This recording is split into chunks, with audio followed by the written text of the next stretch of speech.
episode of Love Family, Love Food. Today is a little cheeky one today. This is a dish that I stumbled upon when there's nothing in fridges hardly, there's nothing in your cupboards, and you just got a few bits of beans and a few spices hanging about. So today what we're going to do is a barbecue bean pork chili, and basically I'm going to show you how to do it, and just do it with rice. It's good when you have your friends over. It's a good one, cheeky one for when you come back in off a night out, or you're going on a night out, lines your stomach, but also it doubles up and makes the absolutely best burritos ever. And what we've got today is all the ingredients, fresh ingredients, to show you how to make the salsa basically that goes with it. So what we're going to do, just get started. I'll just put up the ingredients and you can have a look.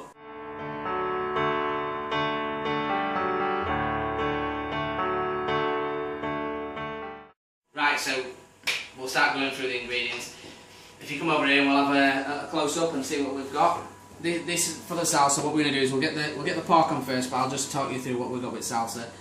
Basically, get the chilies for however you like. If you don't like it hot at all, don't get any chili. Just get bell peppers or sweet peppers, anything like that. But today we've got a bit of fire. We've got some bird's eye chilies and a couple of red chilies, just a medium to hot. So a few spring onions, give a bit of a bit more sweet onion taste and a bit of colour.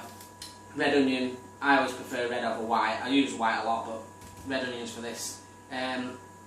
A mango. Mango's really nice putting fruit into salsas. Just brings a different dimension, and it just gives it like that fruity edge to it that just takes away a bit of heat from your chilies.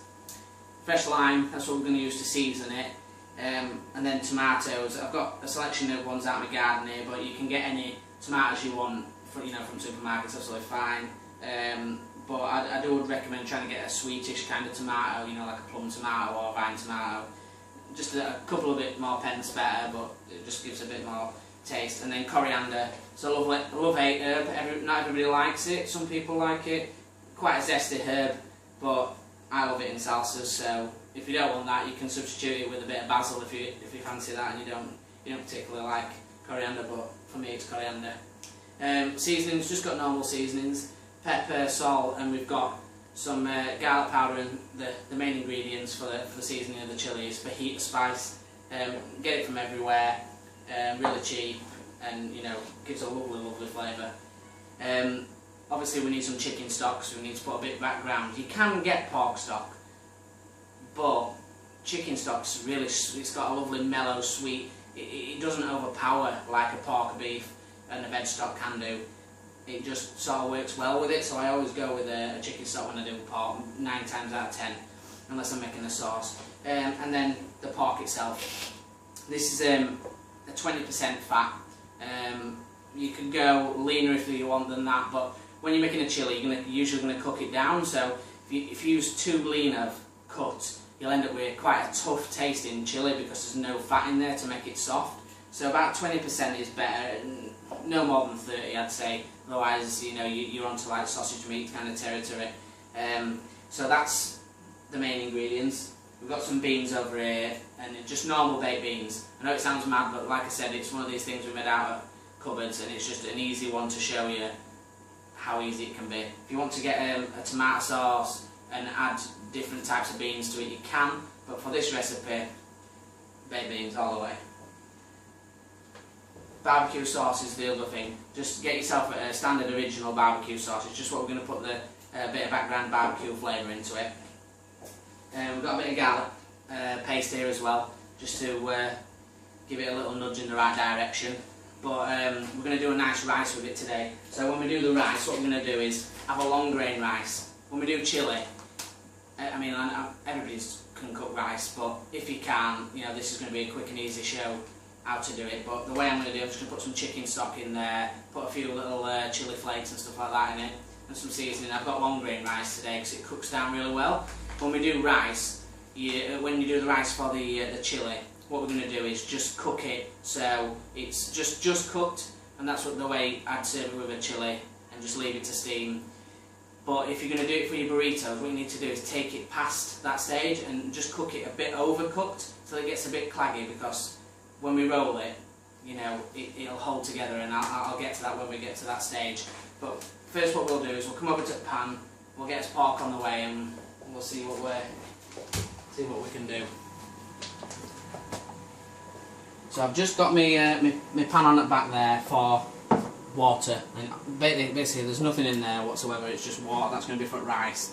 We'll get onto that, but we'll get this chilli done first. So what I'm going to do is turn it on to about 5 or 6 on my induction, so that's about a medium gas, or say a 2 or 3, probably a 3 on electric.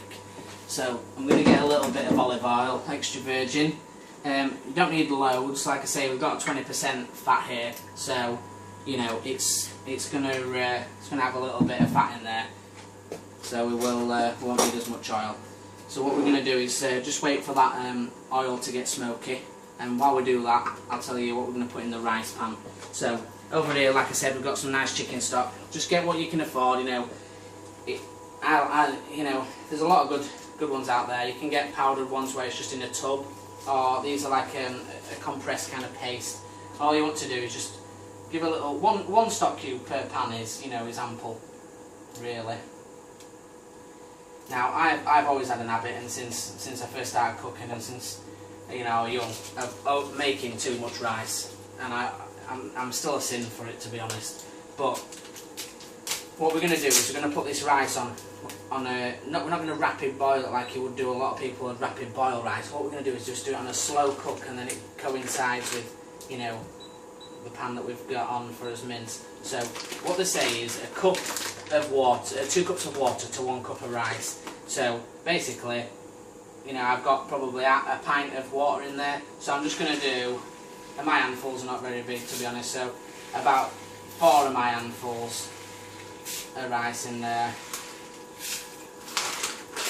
And we're just going to let that tick away. We're just going to put a touch of salt in there. Table salt's fine, rock salt. I've just got a bit of flake salt, because I like my flake salt. And I'm just going to put, this is optional, you don't have to, a couple of chilies, just crushed chilies, just like that, about 1/3 of a teaspoon's worth. And then once it's in there, just get a spoon and just give it a tiny little mix, because what happens if you don't is all your rice will drop to the bottom of the pan, and it'll sit on the bottom of the pan, and it'll stick and it'll burn. Even though there's water in there, it'll still burn. So pan's nice and hot now.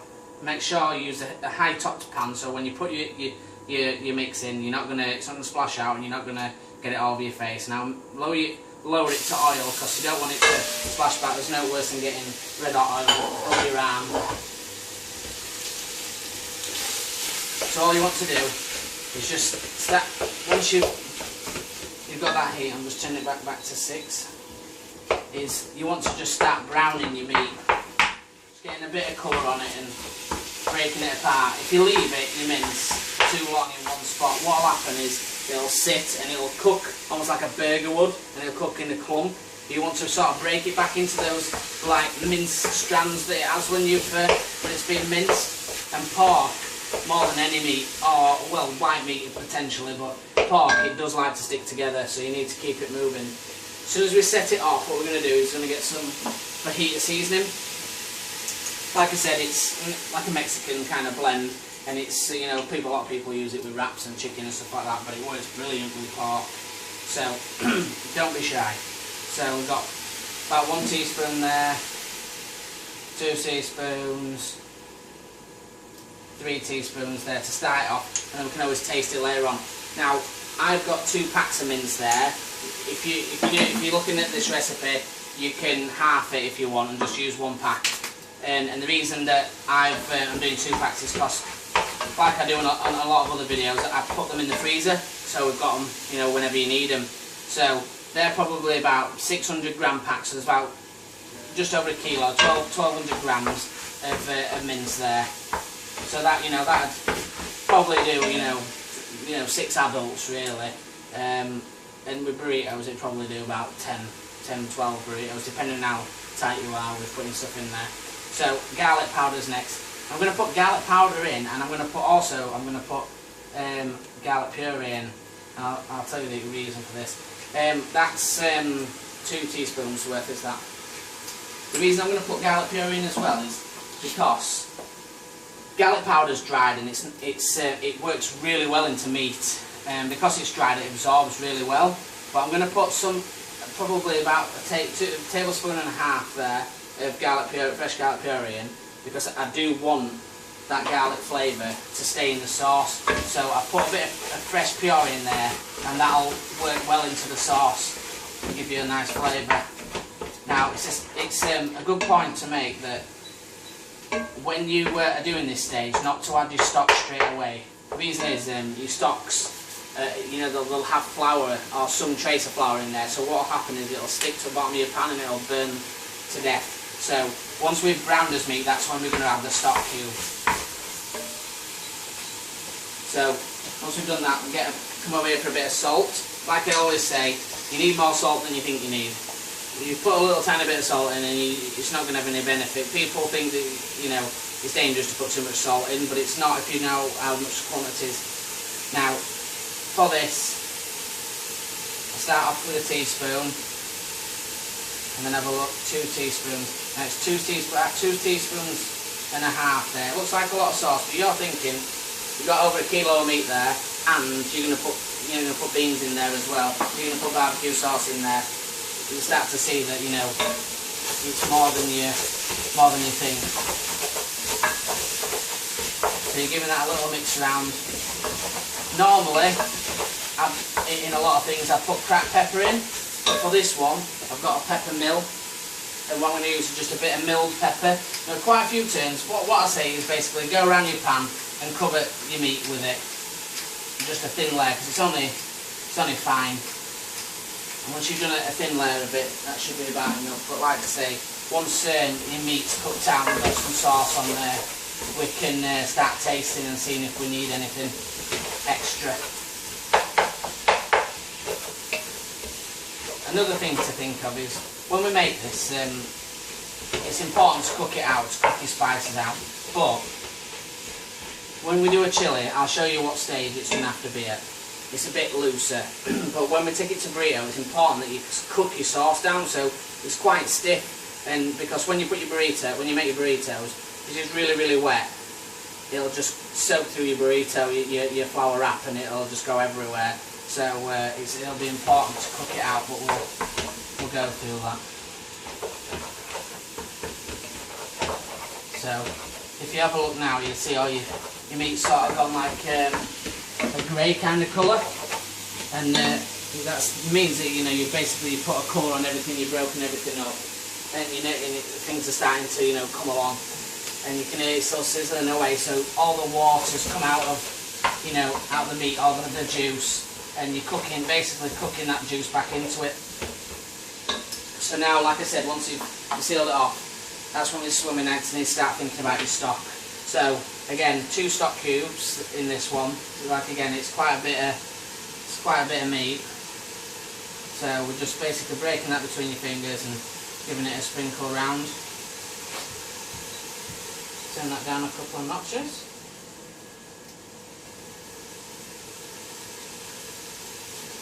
So there we go. That's 2 stock cubes in there.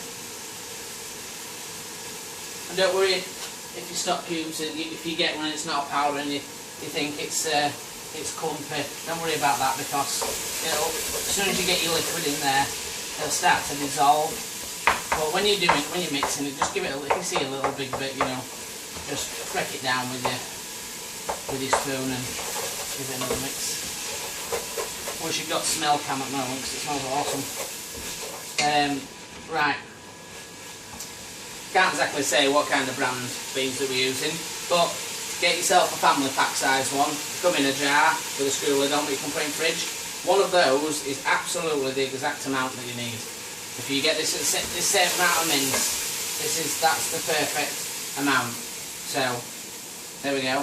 That's one of those tubs. So what you want to do is put your beans in. Give your beans a good little stir around there. Straight away they've got a bit of sauce. Give that a mix round. Like that, and you can hear that now that sizzling stopped now because you've taken it away from frying. So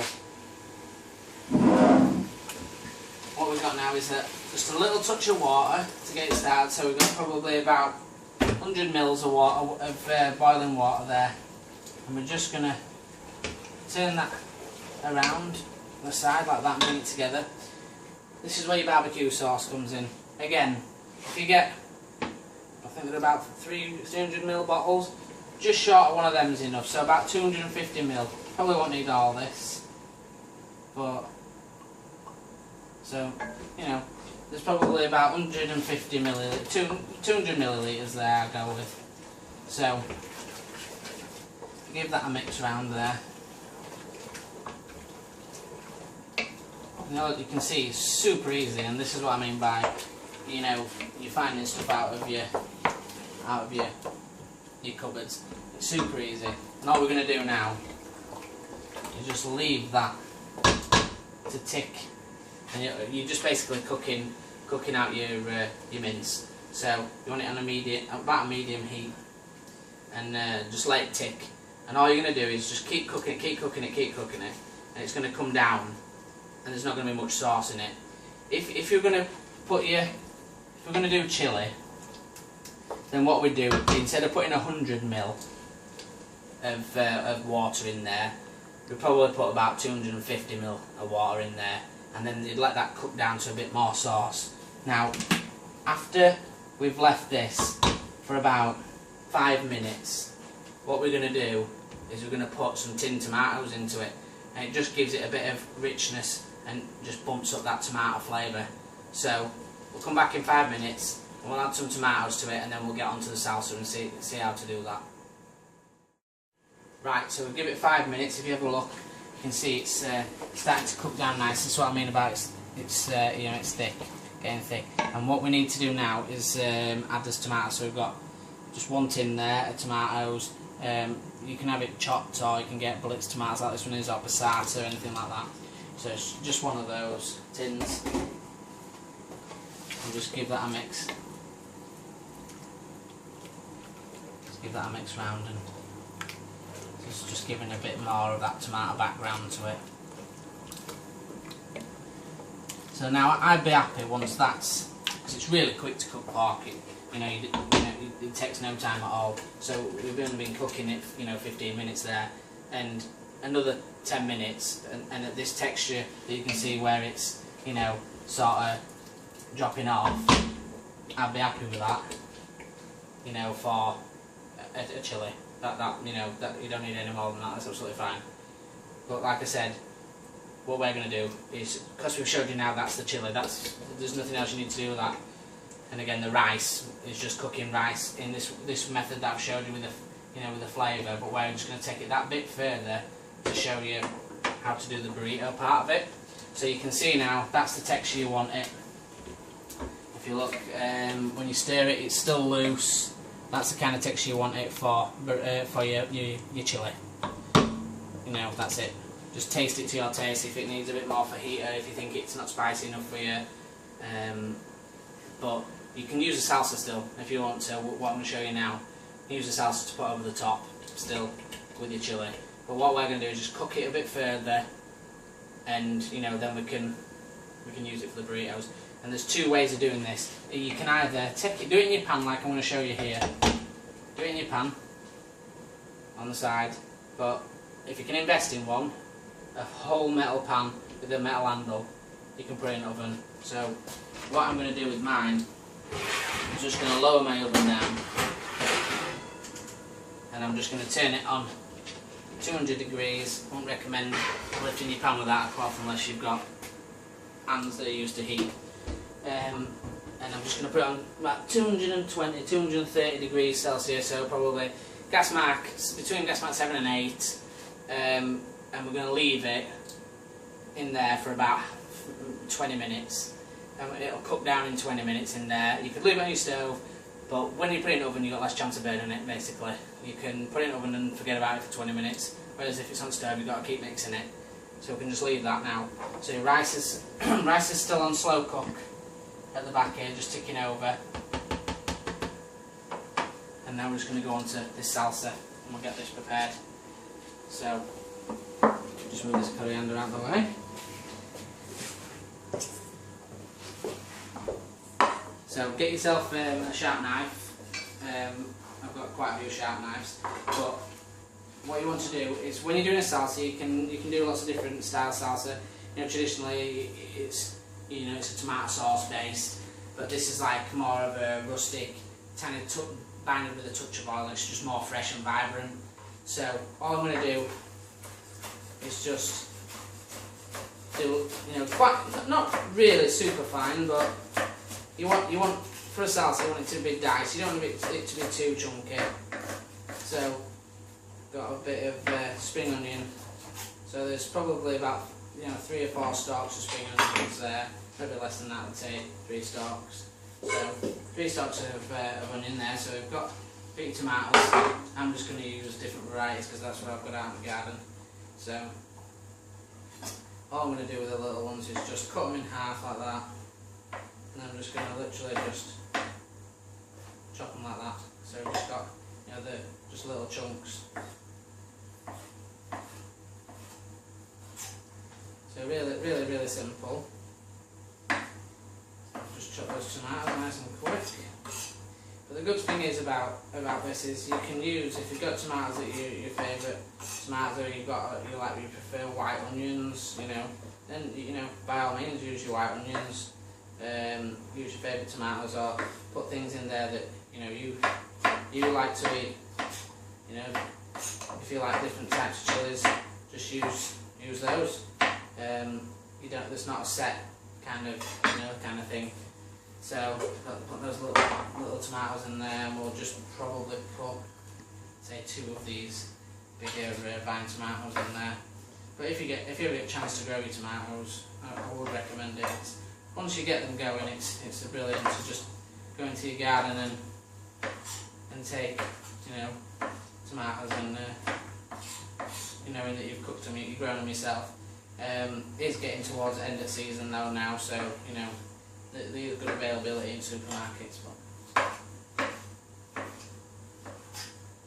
So again, not too small, but you do want to have a bit of texture in there, but you don't want it to be, you don't want massive bits in there.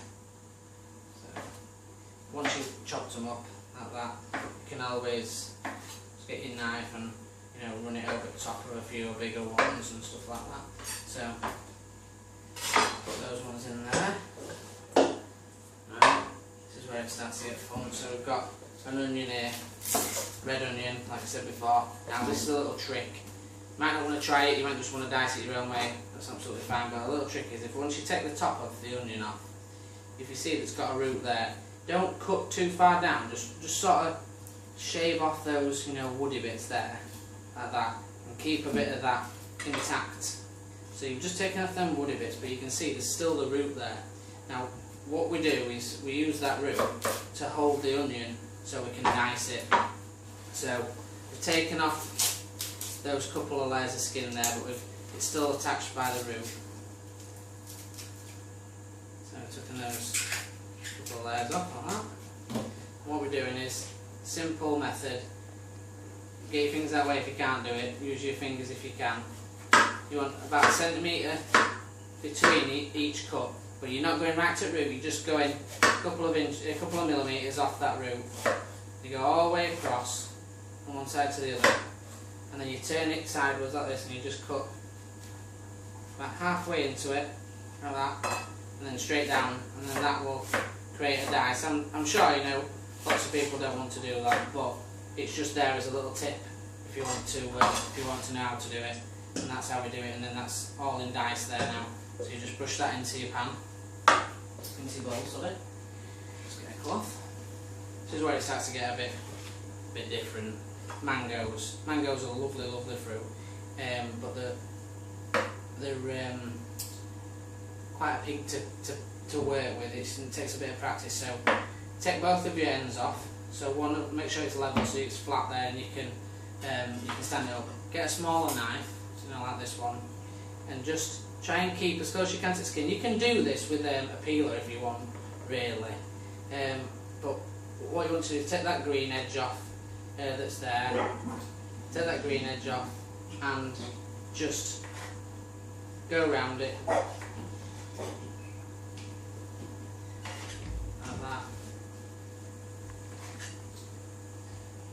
just take all this green off where you can see it, because the green's a bit rough to eat, to be honest. You don't want to eat the skin really. And once you've gone all the way around, just have a look at the bottom. That's it, and just take off those last bits of green. Now in the mango, there's a massive stone, and if you cut a bit off the bottom, you'll be able to see, and if you can see with camera, that you can see it's like across the middle. So when you cut the bottom, it'll actually show you the direction of the stone, so we can see that it's that kind of way. So there'll be no point in cutting it, you know, trying to cut the centre straight down the middle, because you won't be able to do it. So what you need to do is just get yourself that flat bottom. It's a bit difficult when they're slippery. Try and get yourself an edge, and just go down the side of it, either side, like that. Once you've got the sides off, you can just cut these little bits off here like this, these little spare bits, and you can see that there's the stone on it. So just go off it and, you know, put them to the side. And all you need to do is just, like I say, you don't have to be super precise. Just cut them into strips. Go back to your big knife if you want. Into that green bit, and then just cut them into sticks, like you would do carrot sticks or anything like that. And then just give it, you know, just dice them up a little bit. And what we're going to do is show you, once you dice them up like this, you're going to get them all together like this. So dice that one up there like that. That should be enough, to be honest, for this. Got them all together, and just put your hand on top of your knife and just work it across them all like that. And it'll just break them up into a bit more smaller chunks. Because I'm aware that people can't dice it, so I'm not going to stand here for hours and show you how to dice it super finely. This is just, you know, it's quick and easy comfort style food, so there, that's rough enough. So what we're going to do is just put that into there. Now this is where the fun starts. These are bird's eye chilies. They are quite hot, to be fair, and they do pack quite a bit of a punch. So I'm only going to put one of them in, if you believe it or not. But these you do want to get as fine as you can. So obviously I don't expect you to chop, you know, like this. And I keep the seeds in. So I'm going to do that, and I'm going to do half one of these red chilies as well in there. So just cut those into strands, and then what we do with those again, we'll just try and keep them as diced up as you can. Now with these, you know, some people got good food blenders, and you can blend some of these up. If you don't actually want the chilli itself like this in it, fresh chilli, which I recommend, you can use a chilli oil instead of a normal plain olive oil like we're going to do, just to give you that little bit of heat. So just dice those up there, and I'm just going to go in, give it a nice little twitch of heat there, and then just going to get a little handful, just twist it off. We want just the leaves, we don't want the stalk. Just roll it up into like a cigarette kind of, you know, kind of shape. I'm just going to run the knife through the coriander. I'm just going to give it, now put your hand again on top, fingers out of the way, and just use that motion and then drag it together. Just working it into just a little bit finer. So again, we won't need all this, won't need all the bunch. You'll just need like a little small handful of coriander. It's quite pungent. Once you've got that there, what we need to do is put a tiny bit of ground pepper in it. You don't need any salt in it. I won't put salt in it because it'll start to break down it, and then it discolour all your veg, and you know that's not what you want. So we put a bit of pepper into it there. So before we finish it with oil, I've just got one lime. So a little trick with limes, or lemons, get it in your palm of your hand and roll it. And what that'll do is it'll free the juice inside your lime or your lemon, or your orange if you're doing it with orange, and it'll make it easier to squeeze it. You can already feel it softer. So we'll just probably need the juice of half, maybe one lime. If you want to do lemon, I'd say half a lemon. If you're gonna do lime, you know, do a full one. Now you can use lime juice, of course you can, what you can buy from shop, but it's not as fresh. It just doesn't give the same taste that fresh lime gives you. So right, we've got it all there. Now a little trick with the olive oil. We don't want to swamp it with olive oil. We just want enough to bind it. So I use the teaspoon method of counting. So the tablespoon, sorry, not teaspoon. So we want 2 in here. So it's 1, 2, and that's it. That's enough. That's 2 tablespoons, and that's enough oil for what we need. So what we're going to do is just get a spoon, and we'll stir this around. And the smell is amazing. It smells so fresh and so vibrant. Now, if you just want to come and have a look at that, I mean, that, you know, in itself is absolutely beautiful. The colours there, the flavour, and this could go straight on top of the chili, or it could go inside your burrito. It can go inside your burrito, like we'll show you later on. Or if you don't want it inside the burrito, you can have it outside. So what we're going to do, I'm going to have a clear down. Just going to wait for this chili to cook. The rice is on a steady tick. Don't need that yet. Like I say, if you were cooking it normal for a chili, you know, we'd be off by now, but we're trying to cook it down so it's a bit more wet and a bit more sticky. So what I'm going to do now that it's been cooking for a bit, I'm just going to bring it over here, and I'm just going to take a tiny bit of this stock out, just so it's just covered. So as you can see, it's just covered now. And for this last stage, while I want to overcook it, I want to make that thicken and, you know, go all stodgy. So what I'm going to do is just put that back on and let that tick, and we'll join us in a couple of minutes, and we'll put it all together, and, you know, we'll have something lovely to eat. So now it's time to assemble. We've got us a salsa ready. We've got us meat. We're going to take out the oven in a second. There's rice is ready to go. Just grate a bit of cheese, a bit of mild cheddar. You can use any cheese you want, really, to be honest, anything you got in your fridge, but a cheddar, a Leicester, anything like that, and it's perfect. So what we're going to do is just come over to oven, and we're going to check out these the mince, and we're going to check out this rice. So as you can see here with rice, it's overcooked. That's how we wanted it for burritos, and there's only a little bit, as you can see, only a tiny bit, if any, of moisture left in there, and the rice is just leaking all its gluten out, and it's making it really nice and sticky. So we'll leave that there now. So on low heat, we'll strain out what moisture there is, and we can crack on after that. So let's get this pork out. So when you open the oven, be careful if you're doing it in the oven, because the steam will hit you in the face. If you're doing it on the stove, then you're already at this stage, so don't worry about that. So as you can see, that steam comes straight out, and if you didn't wait, it'll get you right in the face. So make sure you've got no one in your way. Put it onto surface, so I'll get that back onto the stove when it's nice and safe. So that's cooked down nicely for half an hour, and then now when I stir it now, you can see that it's thickened up loads.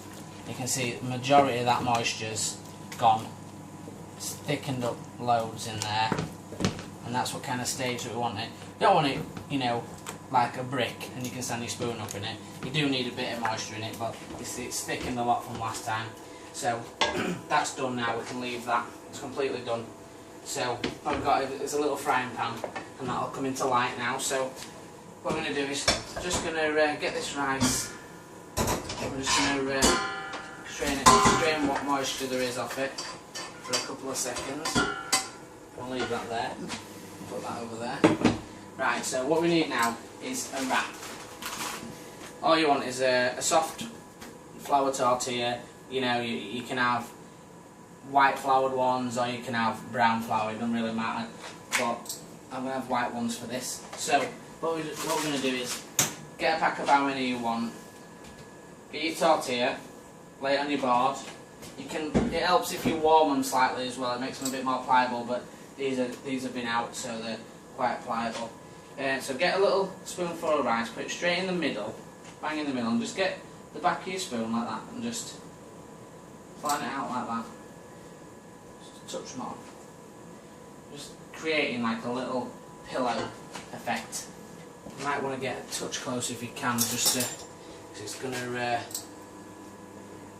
be a bit difficult there. So we've got a spoonful of your chilli. So again, building a layer. You don't want it too big because you want it to roll it. So you've got probably just one and a bit of spoonfuls there. So next thing is cheese first. We'll just put a nice little even layer of your grated cheese on there.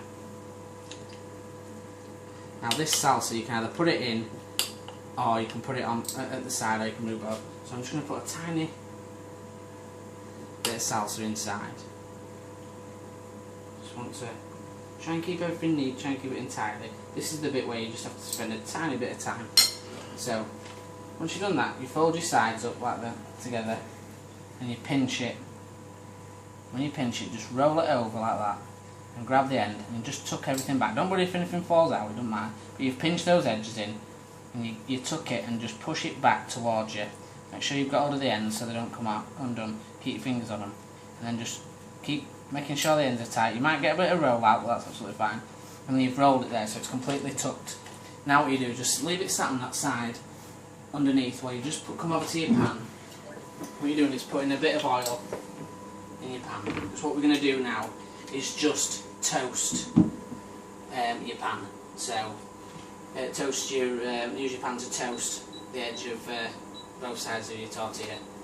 And what happens is you've got a lovely fluffy tortilla on the inside and on the sides, and then you're going to have two edges which are going to be lovely and crispy and like a toasty kind of flavour, and it's just awesome. So